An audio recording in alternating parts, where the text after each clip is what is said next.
All right, drivers and dashers, welcome back to Pay to Drive. If you're new here, hit that red sub button, turn on the notification bell, and hit that like, and let's jump into this. So, coming from Roshan Vance, shout out to him, solving third-party delivery problems with sites set on Uber Eats, GrubHub, and DoorDash. What does this mean? Here we go. When an online app used for ordering takeout kept listing the menus of his Salvatore's Tomato Pies restaurants without his consent, owner Patrick DePula became irritated. Even though we would tell them to take the menus down, they would go away and then come back, DePula said.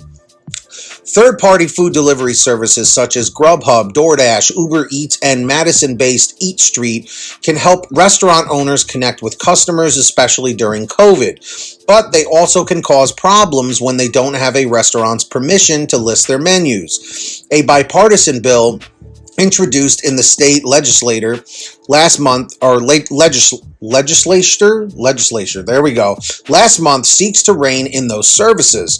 DePula couldn't wait for legislative remedies, so when GrubHub kept posting his menus without permission, he took matters into his own hands. GrubHub drivers would show up in his restaurant on Livingston Street and in Sun Prairie and try to use a credit card to pay for something while jacking up the price paid by the customer to absurd levels unbeknownst to DePula.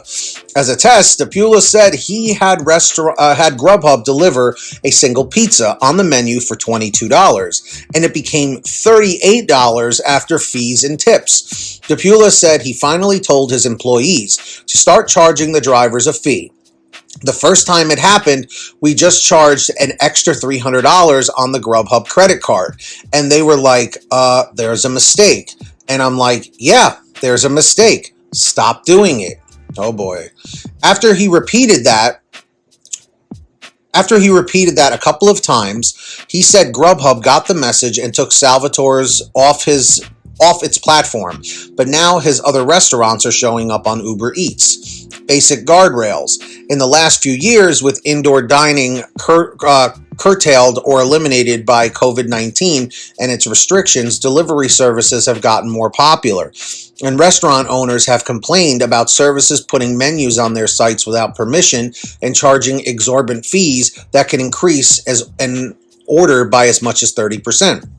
Senator Patrick Teston, R. Stevens Point, the bill's lead author in the Senate, said legislators were approached by the Wisconsin Restaurant Association to take up the matter. They want some basic guardrails and assurances, Teston said.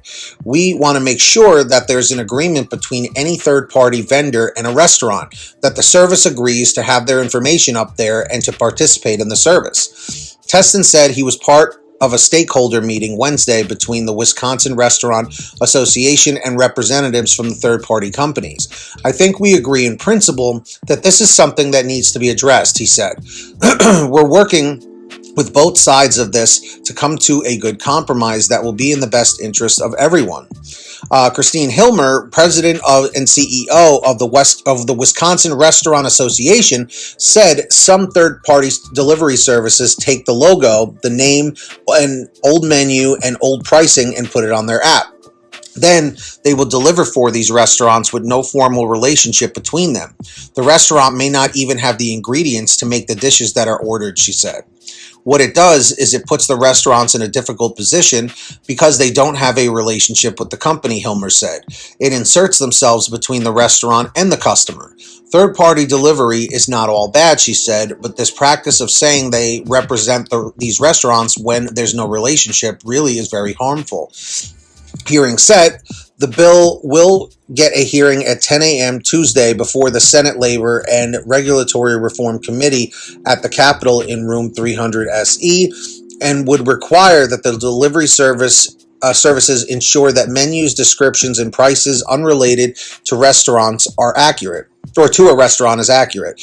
Under the bill, the services must also disclose to restaurants the amount of any commissions, delivery fees, and promotional fees charged. They must also ensure their delivery drivers have knowledge of basic food safety principles. The services must also give restaurant operators access to details related to orders and must let operators view and respond to consumer feedback and reviews. Teston said the bill is currently written will likely be amended to accommodate some of the changes that were discussed at the stakeholders meeting. Legislators will also take a look at language that was adopted in similar bills in Missouri and Texas, he said, adding that 9 states plus the District of Columbia have passed legislation addressing the issue. Product control. Matt Van Ness, co-owner of Brasserie V on Monroe Street, said he's had trouble with GrubHub ordering his food, and more than half the time it was food the restaurant was no longer serving. It's infrequent, he said, and 90% of the time his employees have caught it and refused to make the food. Van Ness said he's had a good experience with Eat Street, the Madison-based food delivery company, and it's the only delivery service he uses. He likes Eat Street because it has its own employees instead of private contractors. His restaurant doesn't see a lot of delivery business, maybe 2 or 3 orders a night, and having Eat Street handle delivery is preferable to him coordinating that service and having to worry about insurance and liability. So, what do we think about this, drivers? I mean, this is ridiculous, It says that's not what our model is. We're not a delivery place, Van Ness said. Hilmer said Eat Street is a valued partner to a lot of restaurants and not one of the big 3, Uber Eats, GrubHub, and DoorDash. They are also at the table, she said, about Eat Street. A restaurant needs to be able to have control over their product and what's happening with it and not have companies insert themselves into that relationship, she said. We just want the restaurant to be, pun intended, in the driver's seat to say who can and who cannot deliver their food, Hilmer said. So like I was saying, guys, what do we think about this? I know I've talked about this many times in the past, but it's still getting out of control. I have always 100% been against these companies listing restaurants' menus without their permission, without them even knowing about it, because it can also lead to other bad things like bad reviews and stuff that the restaurant had no idea about, So let me know your thoughts down below, drivers and dashers. I want to hear from you. This is important. Also, make sure you guys are all subscribed to my other channel, Team PTD. We're trying to get it to 1,000 subscribers. We're like 100 away. So link is in the description. Make sure to turn on that notification bell and all that stuff. Definitely go over there, watch the videos. There's more content like Pay to Drive, and I will be adding more stuff. So let me know in the comments or the chat if you're subscribed. Leave a comment saying subbed. There are all the names right here on your screen of our current patrons as of the current moment of this video being made. So huge shout outs to all of them.